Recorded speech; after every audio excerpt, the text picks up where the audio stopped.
New stuff. So for the past couple years, I've been using this GT Omega RS6 seat. It's their kind of taller and narrower seat. So I'm a tall and slender guy, so it seemed the best fit for me at the time. It's been a good seat, honestly. It's pretty comfortable. I think there could be a tiny bit more padding in the seat base, but I've really only noticed discomfort in really long races. That said, you definitely need some kind of lumbar pillow. I've been using this thin little Sparco one I got. I find most lumbar pillows are real thick and too firm. So something narrow like this gives you just enough support. We'll actually come back to the topic of lumbar support with the RS12 later, but let's get rid of that.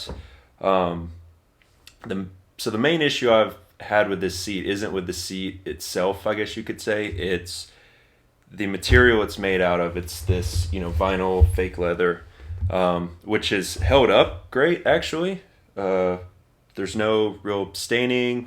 There's a tiny bit of where the stitching started to pull here, but I can put that down to when I had my 3-pedal set mounted in the middle. When I first had the seat for a while, I think my legs were kind of cocked to the right a little bit, kind of shifting my weight more onto that side. But the real issue is just it gets hot and humid here in the southeast, especially during the summer. And I kind of wanted a chair that was a little more breathable. All the chairs I was looking at, there was none that really hit the perfect, Goldilocks chair where it would be fabric, fit in with the red and black theme I have going on a bit here, and not break the bank too much. I'm not trying to get an FIA approved $700, $800 bucket seat. I do prefer the reclining seats, just easier to get in and out of. I'm not experiencing G-forces playing sim racing, so I just kind of waited. It wasn't, like I said, I liked the seat, so it wasn't an urgent need. It was just, hey, if something comes along, I'll look at it. And so the RS12 seat was announced last month, and they had a red and black version. It was cloth, was just over $300 in the US, so not too expensive, and I really like the look of it. So while this has been a great seat, and it's not so much that I'm getting rid of this seat, it's just, I would say I'm upgrading and hopefully fixing the few things that I'm not a fan of with this one. So let's compare the RS12 with this RS6, and then we'll swap the RS7 onto the rig and test it out.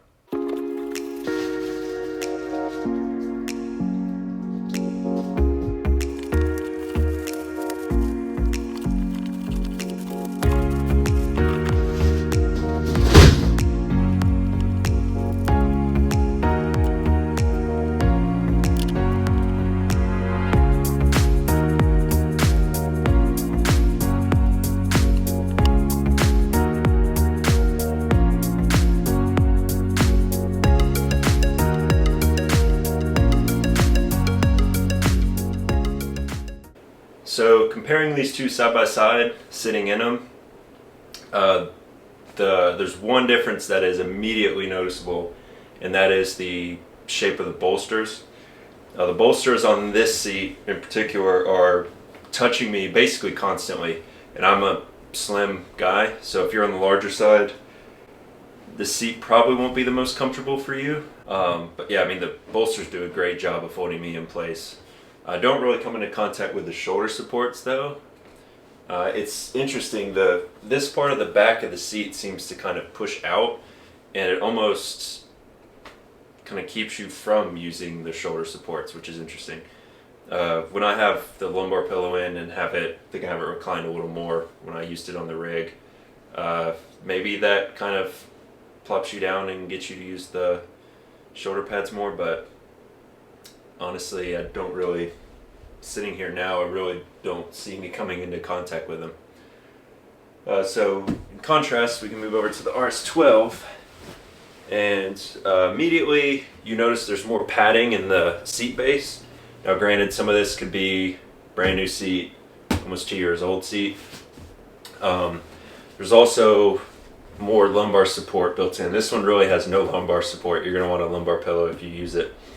But this one has pretty decent lumbar support out of the gate and nothing pressing up at the top of my back. So I feel like in this one, immediately I'm sitting in a more natural seating position. The bolsters are more angled out than in this one. So I don't really come into contact with the bolsters very much, as you can see. But when I'm sitting back properly, the shoulder supports actually really help me stay in place. So I was a little worried with how wide the seat was that, I might start leaning one way or the other, but I think being properly back in the seat, the shoulder supports will do a good job.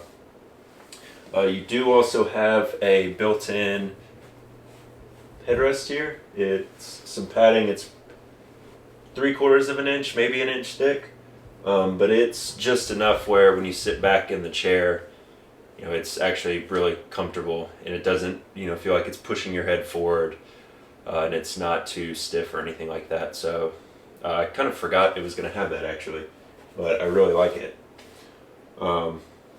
Now visually, as far as the designs of these seats go, I do much prefer the RS12. Both just the general shape of the seat. I think this one looks a lot more modern. And the color red. This one is more of a deep red, and it has a little bit of kind of black, kind of like a pattern, I guess you could say. Whereas this one is mostly black with some red trim that has a tinge of orange to it. I think cameras make it much less prominent than it really looks to the eye. They add a little bit of extra orange, but the colorway of that one, the look of that one, I do much prefer, and the price really isn't that much higher on the RS12.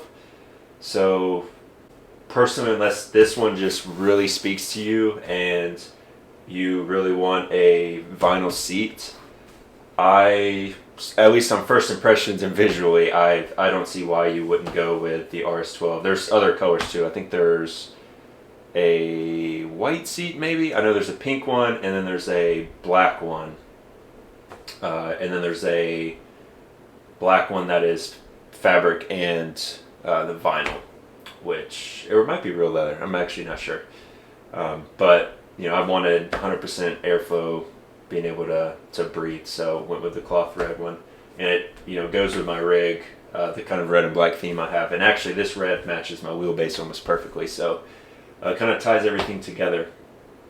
So yeah, with that said, let's get it on the rig and test it out. So got the RS12 mounted to the rig. One thing that's made it very interesting is the seat base is a lot wider. It's like 6 whole centimeters wider, and it meant I had to modify my shifter arm setup to move it further out, because it was actually pressing up real hard against the recline handle. I have these Trak Racer kind of seat riser and brackets that let you have angle adjustment and give me a little extra height. So if you don't have those, that might make where the seat is in relation to the shifter arm be different, and you may not have that problem, but it does. I know this is an office chair that GT Omega also sells, and I think it was designed as an office chair first, and then they sort of just modified it to fit seat sliders to use for sim racing. Because otherwise, I really don't think they would have made the seat base as wide as they did. But other than that, it is noticeably more comfortable. So first off, the base cushioning is definitely thicker. I actually found I was sitting up higher than I was in the prior seat in the RS6. So I did have to raise my wheel deck up, just a tiny bit, maybe like 1/3 of an inch or so, to get the perfect adjustment. Turn that fan off. I really don't think I'll use the lumbar pillow, at least to start off. But yeah, it's just, there's a lot more, you can just tell it's a lot more cushioning in the lower back.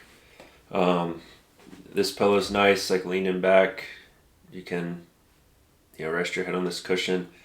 When I'm racing, I probably don't have my head back that much, but I still might play around with the tilt and things like that, because that's one thing these Trak Racer brackets let you do is adjust the tilt of the chair, because the seat base was a lot flatter than the RS6, which the RS6 is kind of angled up.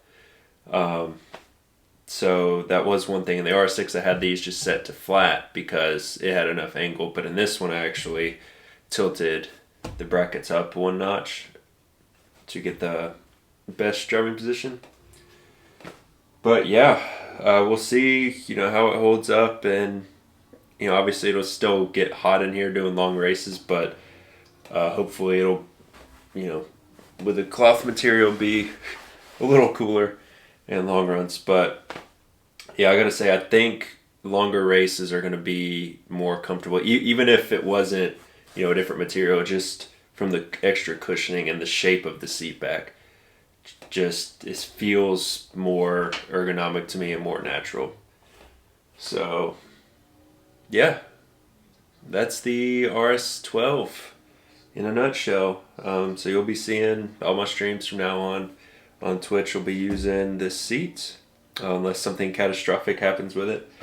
But I don't see anything. The one other thing too is the seat base is also longer, I think, than the R6, because I'm noticing getting in a comfortable driving position, I have less space to move my legs around to get out. So I might actually have to start using the seat slider to get out, but there's like just enough room for my leg to slide through. But yeah, I think it looks great. As I said, it kind of matches my wheelbase, so it's looking, yeah, so far so good. So if anything crazy happens with this seat over the ownership, I'll make an update video and let everybody know. But other than that, I'd say if you're between the two, as far as comfort, I do think, even though the bolsters are wider, and I'm a thinner guy, I'm not going to be flinging around. And like I said, the shoulder bolsters do a good job of holding you still. So yeah, I've no regrets so far. I'm just glad. Just be prepared. You may have to kind of, if you have any shifter arm on the side, you may have to either adjust the height or how far out you have it. All I really had to do, the little 90-degree brackets, was just move them from the front plane to the side plane, and that pretty much solved my issue. So yeah, appreciate you guys for watching, and next update I'll have will probably be the PC build. I got the GPU ordered, so once that comes in and I make sure I actually get it, we'll order the rest of, I need the motherboard, the RAM, and the SSD, and then we'll start building that. So we'll definitely do an update once that's done. But until then, appreciate you guys watching, and I'll catch you next time.